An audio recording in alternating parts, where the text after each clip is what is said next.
Good morning student. आज हम BSTC second year में सब्जेक्ट है हमारा बच्चे और सीखना, जिसके अंतर्गत आज हम अध्ययन करेंगे खेलों के प्रकार। पूर्व की कक्षा में हमने बच्चों की खेलों के विशेषताओं का अध्ययन किया था। आज हम देखेंगे इसके प्रकार कि खेलों के कितने प्रकार। सबसे पहले हम देखते हैं खेलों को 3 प्रकार से बांटा गया है।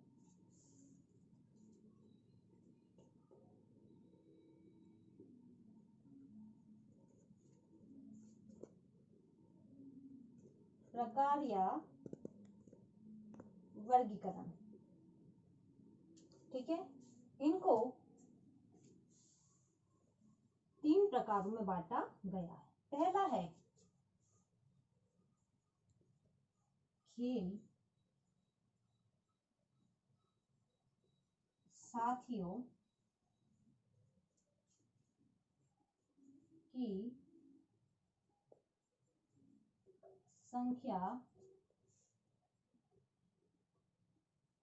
के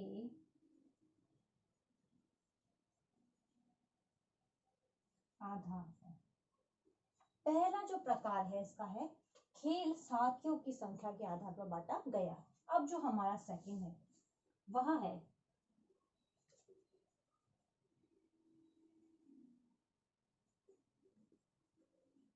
शारीरिक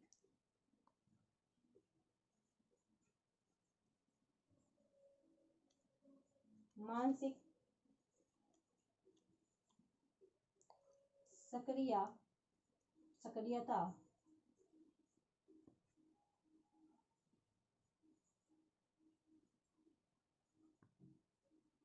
के आधार पर।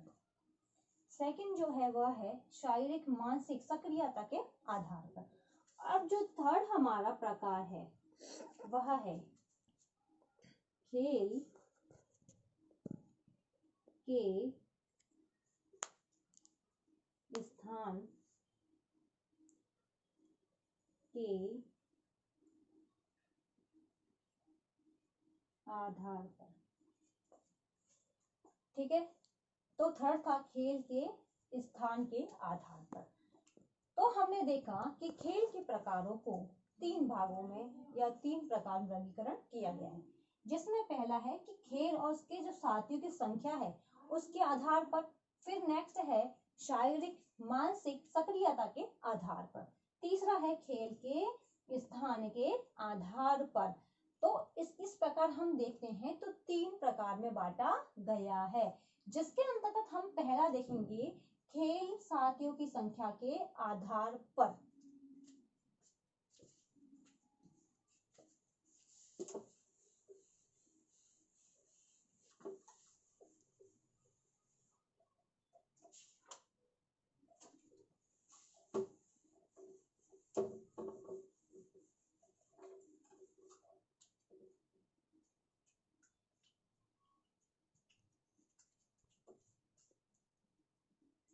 खेल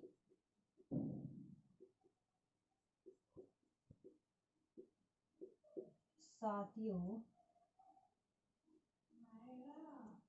की संख्या के आधार पर। तो हम देखेंगे कि खेल साथियों की संख्या के आधार पर खेल को कितने भागों में बांटा गया है। तो इसको 3 प्रकार में बांटा गया है, जिसमें पहला है हमारा समांतर खेल,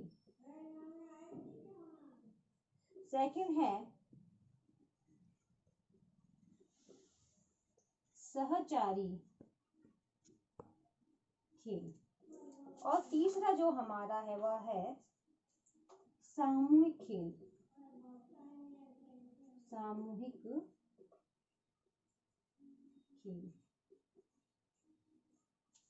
इसके अंतर्गत अगर हम देखें तो खेल साथियों की संख्या के आधार पर 3 प्रकार में बांटा गया है: समानांतर खेल, सहचारी खेल और सामूहिक खेल। जिसके अंतर्गत हम जो समांतर खेल है उसके बारे में हम देखेंगे।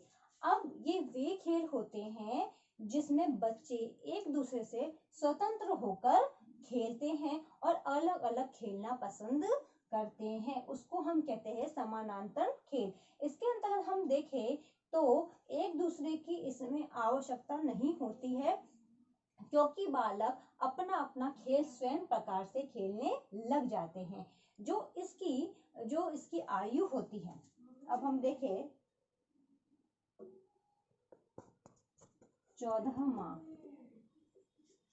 अब इसकी जो हम कहे इसकी जो अवस्था है वह कितनी होती है, 14 माह तक होती है, क्योंकि दैनिक जीवन में जो बालक होते हैं वह अकेले रह जाते हैं, जिसके कारण भी जो बच्चे होते हैं वह अकेले खेलने का प्रयास करते हैं। और इस अवस्था में जो बालक क्या करते हैं कि अगर हमारा अपना खिलौना किसी के पास है, किसी का खिलौना उनके पास है, तो वह लपकने की झपटने की कोशिश करते हैं और खुद उस खिलौनों को छीनकर खेलने का प्रयास करते हैं। क्योंकि हमने देखा है कि जो बच्चे होते हैं वह खेलने में इतने लीन हो जाते हैं कि उन्हें किसी से फर्क नहीं पड़ता है कि कोई हमारा खेल रहा है या नहीं खेल रहा है। तो ये था समांतर खेल। अब जो सेकंड है सहचारी। अब जो हमारा सेकंड है सहचारी खेल।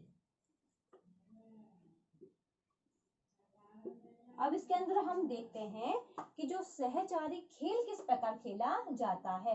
तो हम देखते हैं इस अवस्था में दो बच्चे आपस में मिलकर खेलते हैं, जिसे हम सहचारी खेल खेलते हैं, क्योंकि इसमें एक दूसरे की सहायता इसमें मिलती है बच्चों को। इस अवस्था में छात्रों का मानसिक विकास भी होने लग जाता है और शारीरिक विकास भी होने लग जाता है, जिसके कारण वह एक दूसरे के साथ खेलना भी पसंद करते हैं। इसके साथ अगर हम देखते हैं तो बच्चों में जिज्ञासा उत्पन्न होती है और वह अकेले नहीं खेल पाते। अगर हम देखें तो अकेले अगर बच्चा खेलता भी है तो या तो उसके किसी भी घर में प्रॉब्लम होती है, इस प्रकार से खेलता है, परंतु अधिकतर बच्चे मिलकर खेलना अधिक पसंद करते हैं।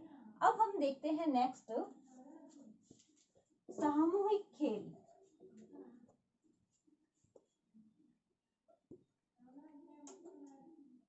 सामूहिक खेल।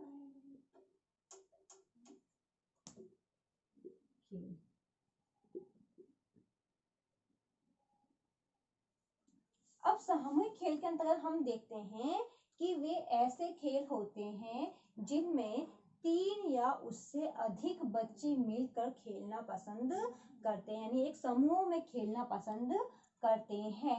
इसमें जो छात्र होते हैं उनमें सहभागिता संयोग अधिक दिखाई देने लग जाता है और 3-4 वर्ष की जब आयु होती है, कितनी होती है, 3-4 वर्ष की अवस्था, जब बालक की 3 से 4 अवस्था होती है, वर्ष की अवस्था होती है, जब बालक खेलना शुरू कर देते हैं, जिससे जो आस-पास के बच्चे भी होते हैं उनको देखकर खेलने आ जाते हैं और सभी मिलकर समूह बनाकर खेलना पसंद करते हैं। तो ये था खेल साथियों की संख्या के आधार पर खेल, जिसको भी 3 भागों में बांटा गया था, समानांतर और सामूहिक और कौन से और सहचारी खेल, जो 3 भागों में इसको बांटा गया था। अब इससे संबंधित आज का आपका होमवर्क है